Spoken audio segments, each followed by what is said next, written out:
Presta atenção no que eu vou te contar. Porque existe uma mulher na sua vida, talvez sua mãe ou sua parceira. Talvez aquela colega que senta quieta no canto da sala que você nunca entendeu de verdade. Ela tem jeitos que parecem não fazer sentido. Atitudes que todo mundo ao redor já criticou. Comportamentos que a família classifica como problema e que os amigos tratam como defeito de personalidade. Só que nada daquilo é defeito. Cada um daqueles hábitos que parecem esquisitos ou deslocados são, na realidade, marcas de um cérebro potente. É um cérebro que funciona em outra velocidade. A ciência comportamental já mapeou esses padrões, já documentou, já explicou. Mas o mundo continua confundindo inteligência com estranheza, especialmente quando essa inteligência aparece dentro de uma mulher que não se encaixa no molde. Neste vídeo, eu vou destrinchar 12 sinais que revelam um nível de funcionamento mental que quase ninguém reconhece a olho nu. Não são sinais óbvios, não são conquistas acadêmicas, não são diplomas na parede. São comportamentos do dia a dia, aqueles que todo mundo vê, mas que ninguém interpreta corretamente. Primeiro sinal, ela conversa consigo mesma, em voz alta, no trânsito, enquanto cozinha, organizando a bolsa antes de sair. Ela verbaliza pensamentos, repassa listas mentais, debate opções com ela mesma como se houvesse outra pessoa ali. Quem observa de fora acha no mínimo curioso. Quem não entende acha preocupante. Mas a ciência cognitiva já demonstrou que essa prática, a verbalização autodirigida, funciona como uma extensão da memória operacional. Quando a quantidade de variáveis que o cérebro precisa manipular ao mesmo tempo excede a capacidade interna. Transformar pensamento em fala abre um segundo canal de processamento. O raciocínio ganha tração. Os erros caem. A velocidade de resolução aumenta. Quem fala sozinho não está confuso. Está usando o cérebro em modo expandido.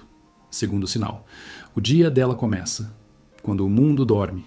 2 da manhã e ela está acesa. Lendo, escrevendo, pensando. Resolvendo aquilo que o dia inteiro não deixou espaço para resolver. Não é que ela não queira dormir. É que o ambiente noturno oferece algo que o restante do dia simplesmente não entrega: a ausência de ruído externo. A cronobiologia mostra que existe uma correlação documentada entre cronotipos tardios e alto rendimento cognitivo. Quando o volume de estímulos ao redor cai, mensagens param, notificações silenciam, a casa inteira apaga, o córtex pré-frontal dessas mulheres encontra as condições ideais para operar. Não é um hábito ruim que precisa ser corrigido. É o horário em que a engrenagem mais sofisticada do cérebro dela finalmente encontra espaço para girar sem atrito. Terceiro sinal. O espaço. Dela parece um caos, mas só para você. Pilhas de anotações, livros empilhados sem critério aparente. Objetos que parecem jogados. Quem entra no espaço dela sente vontade de arrumar tudo. Mas se mexer em qualquer coisa, ela sabe. Imediatamente. Isso acontece porque aquela suposta desordem é, na verdade, um mapa mental externalizado. Estudos sobre cognição criativa mostram que ambientes visualmente complexos ativam circuitos de pensamento associativo. A habilidade de conectar ideias que aparentemente não têm relação. O cérebro dela não desperdiça recursos organizando gavetas porque está investindo esses recursos em conectar conceitos. Cada objeto naquela superfície caótica representa um fio de pensamento aberto. Reorganizar aquilo é o equivalente a desligar vários programas no meio da execução. Quarto sinal. Ela desliga do presente e viaja para dentro. No meio de uma conversa, os olhos dela perdem o foco. Num jantar, ela para de acompanhar a mesa por alguns segundos. Parece que saiu do ar. Parece desinteresse. Mas dentro da cabeça dela, algo muito diferente está acontecendo. O que parece distração é, na verdade, a ativação daquilo que os neurocientistas chamam de rede de modo padrão. Um conjunto de áreas cerebrais que se acende quando o foco consciente diminui. E essa rede é mais robusta em pessoas com alta capacidade cognitiva. Quando ela devaneia, o cérebro está montando simulações, combinando fragmentos de informação, testando possibilidades. E muitas vezes, quando ela volta ao presente, traz uma ideia ou uma solução que surpreende todo mundo, porque foi construída em um nível de processamento que a conversa de superfície jamais alcançaria.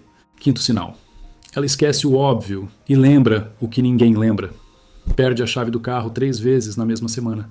Esquece o horário de uma consulta marcada há dias, mas lembra com nitidez assustadora de um detalhe que alguém mencionou numa conversa de meses atrás. Parece contraditório. Parece até irresponsável, mas é pura engenharia cerebral. O sistema de memória funciona com base em prioridades, e quem define essas prioridades não é a vontade consciente, é o próprio cérebro. Quando a mente está constantemente engajada em processos de análise profunda, ela realoca recursos de armazenamento de curto prazo, para manter operações mais complexas em andamento. O resultado é que dados operacionais do cotidiano são descartados. Onde estacionou, que dia é o boleto. São descartados para que o processamento de alta demanda continue rodando. Ela não esquece por descuido. Esquece porque o cérebro dela decidiu que outras coisas importam mais. Sexto sinal. Ela prefere o silêncio à companhia. Recusa convites. Sai cedo de eventos. Passa fins de semana inteiros sem ver ninguém. E parece perfeitamente satisfeita com isso. O rótulo vem rápido. Antissocial, fechada, difícil. Mas a razão por trás disso não tem nada a ver com antipatia. Cada interação social exige do cérebro dela um gasto desproporcional de energia. Enquanto a maioria processa apenas o verbal, o cérebro dela está decodificando expressões faciais, entonação e intenções não declaradas. Tudo isso ao mesmo tempo, tudo isso de forma involuntária. O resultado é que 30 minutos de convívio social custam a ela o equivalente energético de horas de trabalho concentrado. A solidão não é rejeição. É a forma que o organismo encontrou de evitar o colapso por sobrecarga. Sétimo sinal. Ela desmonta regras que ninguém questiona. Mas por que isso é assim? Essa é a pergunta que ela faz quando todo mundo já aceitou a resposta sem pensar. Normas do trabalho, tradições familiares, convenções sociais que existem só porque sempre existiram. Ela examina cada uma delas como se fosse a primeira vez que alguém as apresentou. Esse comportamento tem raiz numa incapacidade genuína de desativar o pensamento analítico diante de afirmações sem fundamento.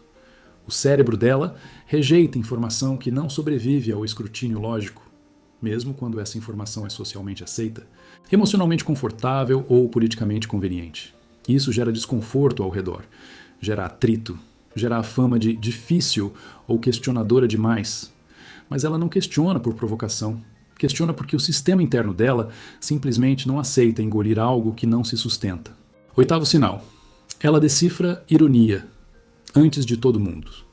Alguém faz uma observação com camadas, um comentário que carrega um segundo significado por baixo da superfície. A sala inteira processa a frase pelo valor literal. Ela já captou o que estava por trás, já entendeu a provocação, já identificou a intenção real. E tudo isso aconteceu em frações de segundo. Decodificar ironia e sarcasmo exige que o cérebro ative simultaneamente áreas de compreensão linguística, leitura de intenção alheia, detecção de incongruência entre forma e conteúdo e recuperação de contexto. É um dos processos cognitivos mais exigentes que existem. E ela executa no automático. Essa mesma capacidade, aliás, é o que faz com que ela perceba falsidade, dissimulação e meia-verdade com uma velocidade que incomoda. O mecanismo que decodifica o humor em camadas é o mesmo que desmascara a manipulação. Nono sinal. Ela analisa tudo, em múltiplas dimensões. Uma frase de 3 palavras num aplicativo de mensagem vira um objeto de estudo dentro da cabeça dela. Ela avalia o que foi dito, o que foi omitido, a escolha do momento, o intervalo entre a leitura e a resposta, o histórico emocional com aquela pessoa. Tudo isso antes de digitar uma resposta de 2 linhas. Não é paranoia. É um córtex pré-frontal que processa variáveis em paralelo. Onde a maioria das pessoas opera com 2 ou 3 camadas de análise por situação, o cérebro dela trabalha com 8, 10, 12. Cada interação se transforma numa equação complexa resolvida antes de qualquer ação. Isso é útil para decisões, mas exaustivo para quem vive nesse cérebro. 10º sinal. Ela posterga, mas entrega acima do esperado. O prazo aperta, a entrega se aproxima, e ela parece não ter começado. A família pressiona, os colegas ficam nervosos, parece negligência, parece falta de comprometimento. Até que ela senta e executa. O resultado é desproporcionalmente superior ao esperado. O cérebro dela se recusa a iniciar antes de encontrar internamente a abordagem que considera adequada.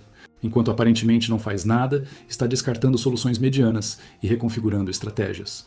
É um processo de maturação silenciosa. É o controle de qualidade mais rigoroso possível, operando antes mesmo do primeiro passo ser dado. 11º sinal. Ela sente o clima emocional de um lugar antes de qualquer palavra. Ela entra num ambiente e imediatamente sabe se algo está errado. Antes de alguém abrir a boca, antes de qualquer explicação. O corpo dela registra a tensão, a hostilidade contida, a tristeza disfarçada, como se tivesse antenas calibradas para captar frequências que os outros não recebem. Essa capacidade está ligada a um sistema de detecção emocional apurado.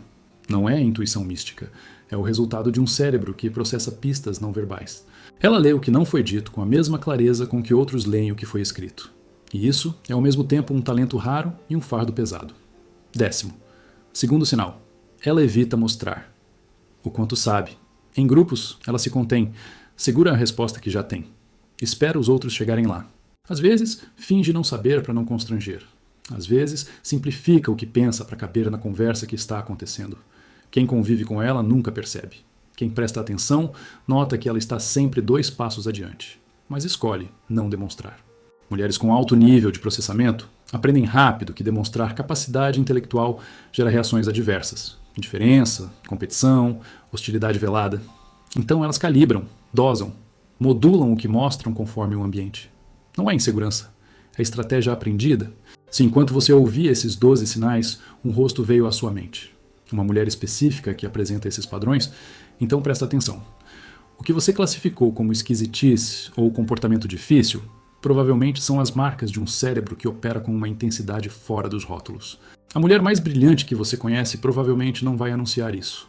Ela vai continuar ali, processando em silêncio, percebendo o que ninguém percebe, e vai continuar sendo chamada de complicada. Até que alguém entenda que complicada nunca foi o problema. Complicada sempre foi a resposta errada. Se inscreve, ativa o sino. E compartilha esse vídeo com aquela mulher que precisa saber que o cérebro dela não é o obstáculo. A gente se vê no próximo.